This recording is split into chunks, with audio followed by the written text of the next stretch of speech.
জালত পৰিছে এগৰাকী মহিলা ড্ৰাগছ সৰবৰাহকাৰীও হাতীগাঁও অঞ্চলত ড্ৰাগছ বিক্ৰী কৰিবলৈ আহোঁতে প্ৰথমে জালত পৰে 3 ড্ৰাগছ সৰবৰাহকাৰী নগদ ধন সহ 7টাকৈ হেৰোইন ভৰ্তি চাবোনৰ বাকচ জব্দ কৰাৰ উপৰিও আৰক্ষীয়ে জব্দ কৰিছে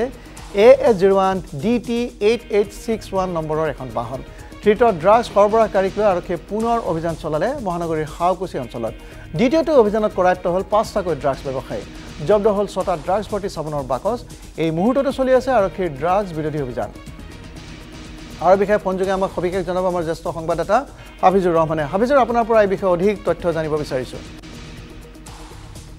ইতিমধ্যে ৰাজ্যজুৰি আৰক্ষীৰ যি ড্ৰাগছ বিৰোধী অভিযান অব্যাহত আছে এই অব্যাহত থকাৰ মাজতে গুৱাহাটী মহানগৰ আৰক্ষীৰ বাবে আন এক সাফল্য বুলি ক'ব লাগিব কিয়নো আজি গুৱাহাটী মহানগৰ অৰ্থাৎ হাতীগাঁও আৰক্ষীয়ে এক গোপন সূত্ৰৰ পম খেদি দক্ষিণ গাঁৱৰ যি বজাৰ আছিলে দোৱাত বজাৰত এক অভিযান চলাইছিলে আৰু এই অভিযানৰ সময়ত 3 সৰবৰাহকাৰী সহ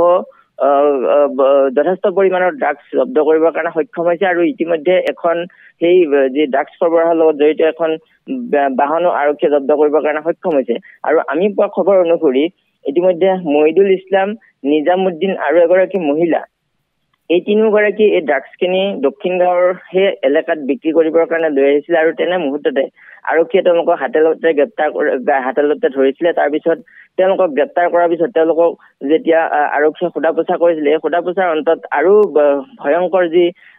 হাউকুচি এলেকাত চলি থকা ড্ৰাগছৰ ভয়ংকৰ নেক্সাছৰ তথ্য পোহৰলে আহে আৰু তাৰ পিছত হাতীগাঁও আৰক্ষীয়ে এক অভিযান চলায় হাউকুচি বিভিন্ন স্থানত আৰু সেই অভিযান কালত ইতিমধ্যে আন 5গৰাকীকৈ ড্ৰাগছ সৰবৰাহকাৰীক আটক কৰিবৰ কাৰণে সক্ষম হৈছে আৰু তেওঁলোকৰ পৰাও বৃহৎ পৰিমাণৰ এই ড্ৰাগছ জব্দ কৰিবৰ কাৰণে সক্ষম হৈছে আৰু ইতিমধ্যে এই যি আমি পোৱা খবৰ অনুসৰি বৰ্তমান অভিযান চলি আছে হাতীগাঁও আৰক্ষী বিভিন্ন প্ৰান্তত অভিযান চলাই আছে তেওঁলোকে সমান্তৰালভাৱে যি দিছপুৰ আৰক্ষীৰ ইতিমধ্যে সহায় লৈছে কাৰণ যি কেইগৰাকী সৰবৰাহকাৰী আৰক্ষীৰ জালত পৰিছে এই সৰবৰাহকাৰী কেইগৰাকীয়ে ক'ত কেনেদৰে আচলতে ড্ৰাগছবোৰ ছাপ্লাই দি আহিছিলে সেই সকলো তথ্য আৰক্ষীৰ আগত প্ৰকাশ কৰিছে আৰু তেনে তথ্য পোৱাৰ পিছতে মহানগৰ আৰক্ষী ব্যাপকভাৱে নামি পৰিছে আৰু ইতিমধ্যে জব্দ কৰা যিখিনি ড্ৰাগছ এই ড্ৰাগছখিনিৰ মূল্য প্ৰায় কেইবা লক্ষাধিক হ'ব বুলি আৰক্ষীয়ে কৈছে কিন্তু স্পষ্টভাৱে এই মুহূৰ্তলৈকে কিমানজন গ্ৰেপ্তাৰ কৰিছে সেই কথা স্পষ্ট কৰা নাই